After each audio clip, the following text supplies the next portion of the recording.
Well, for more on this, we're now joined via Zoom by Dr Antoinette Miric, who's a member of the South African Society of Psychiatrists, who's going to talk to us a little bit more about some of the challenges that our health professionals are facing at this time. Thanks so much indeed for joining us. Welcome to the program. Thanks, it's a pleasure. All right, so COVID-19 was difficult for everybody, particularly those that tested positive, and sadly families of ones that saw loved ones pass away. But it has taken its toll on health professionals in a big way. It has taken a massive toll on health professionals. At the beginning of the pandemic back in March 2020, a group of colleagues and myself formed something called the Healthcare Workers Care Network, where we are promoting the mental health of healthcare workers. Just as you were talking about there, in the number of deaths in South Africa, incredibly sad and incredibly trying. But as you were speaking, I was wondering about the healthcare workers who were caring for those people when they passed away. The toll, the trauma, the stress has been immense, and I think we have seen the repercussions, but I mean, every healthcare professional I speak to at this stage, they're burnt out, they're tired. All right, so a survey that's come out talking about 82% of South African doctors, nurses, allied health professionals using its counselling services. What are they saying? What are they bringing to counselling? So they're bringing, the majority is often it's personal issues in terms of loss of loved ones, fear of infecting loved ones, anxieties around the pandemic. The COVID-19 pandemic is a trauma in itself, and it's brought out a lot of pre-existing traumas which our healthcare workers have and have been exposed to. And more specifically, what we were looking at is, why don't healthcare workers reach out for help? What is the concern? Because we know that healthcare workers are not reaching out. And what we found is there's a massive stigma within healthcare workers to reach out, to acknowledge they have mental health issues and reach out for help. Why is that? Why aren't they coming forward and saying, look, I need help? Well, one of the major reasons the majority of the survey said was that they were scared of judgment. There was a feeling of being seen as weak. And, I can't believe in 2022 we're still having this conversation, but that's the truth. They don't want to be judged by their colleagues, by their line managers. They don't want to be known as that person with a mental health condition. There's a self-internalized stigma and an externalized stigma within the healthcare community, which we are trying to just raise awareness about and normalize the fact that healthcare workers are humans, and they're humans who experience a whole range of emotions like the general population. There is a narrative, sometimes with the hero's narrative starting in 2020, and there's an expectation, even by the healthcare workers themselves, that they should be superhuman and they should push through. It's not possible to carry on like that. I suppose, when we watch television, we see these nurses and doctors in ER, and they're faced with trauma every single day. And the idea perhaps is that you get used to it. But I suppose you can't get used to stuff like that. No, you can't. I mean, I think you do get used to working under high pressure situations with very little sleep and very few resources.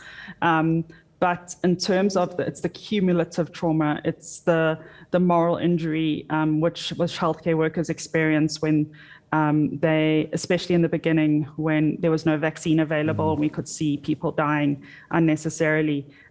You don't get used to that trauma. I think healthcare workers numb it. They numb it out, they dissociate, they go to coping mechanisms, substance abuse, self-medication.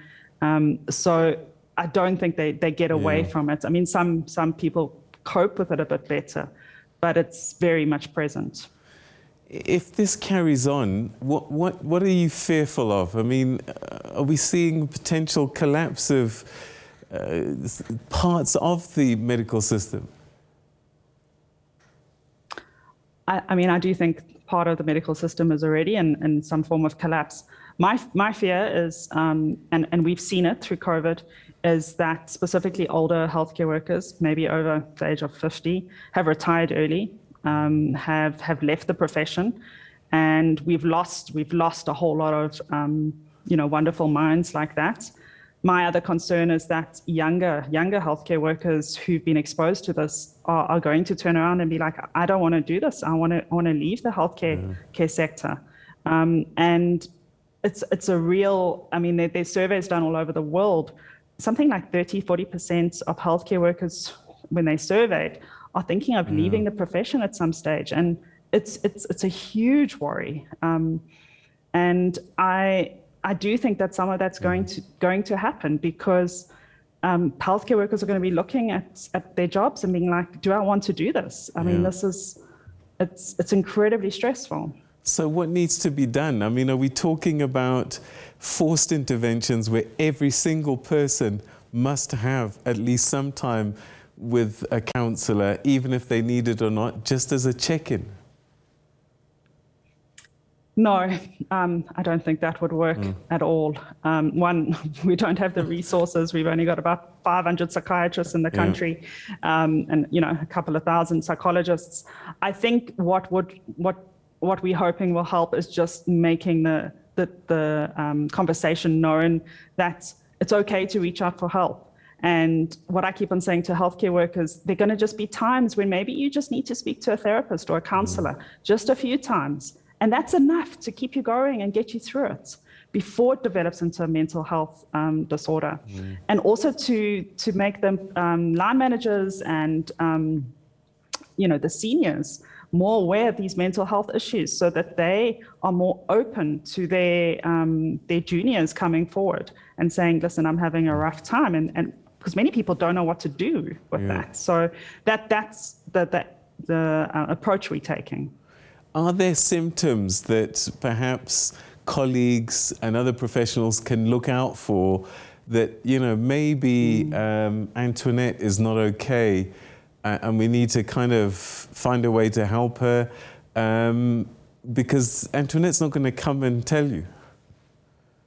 No. I mean, I think one of the big things in the healthcare system is absenteeism. People who are taking quite a lot of days off for no particular reason is quite a big sign. Other things would be, increase in irritability, just looking more and more tired, more and more burnt out, less patience with patients. And these are all signs of kind of an impending mental health, problem. And also excessive anxiety and doubting your own ability when you're working with people.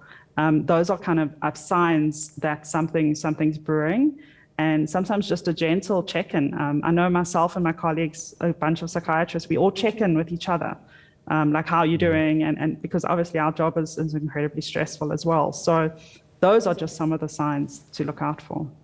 Is this a global phenomena? How are other countries dealing with it? Are we doing as much as, or I guess not enough in comparison? So I think all countries are facing very similar challenges with their healthcare workers, and obviously some slightly more developed countries have more developed systems in place. However, we are all facing the same problem, is that healthcare workers do not present themselves for treatment or for intervention. And unfortunately, it sometimes ends in like severe depression or even suicide. In terms of South Africa, no, we're not doing enough. And it comes down to resources, it comes down to funding, it comes down to making mental health of healthcare workers a priority, which it isn't. And people have been busy doing other things in the last 2 years, but it's very important to make sure that carer is being cared for, and that's what our main aim is. So more can be done, but it is a global phenomenon, and it's a very difficult area to work in, working with healthcare workers. I mean, it's remarkable for us as outsiders looking in that you guys know better, so you should be at the forefront of recognizing and fixing. But I suppose, as you were saying earlier, the stigma probably is the biggest stumbling block. That if you're in an ER, you've got to be superhuman, and anything beyond superhuman is being weak. It can be perceived, and once again, by yourself and by others. And yes, you would think we would know better, but many, specifically doctors, do self-treat, self-diagnose, and sometimes they get it right, but often they don't. And it's just also, so the one big thing is obviously fear of judgment and fear of being seen weak. And then the next biggest concern is time constraints. When do they find time to seek help when we working, 50-hour weeks?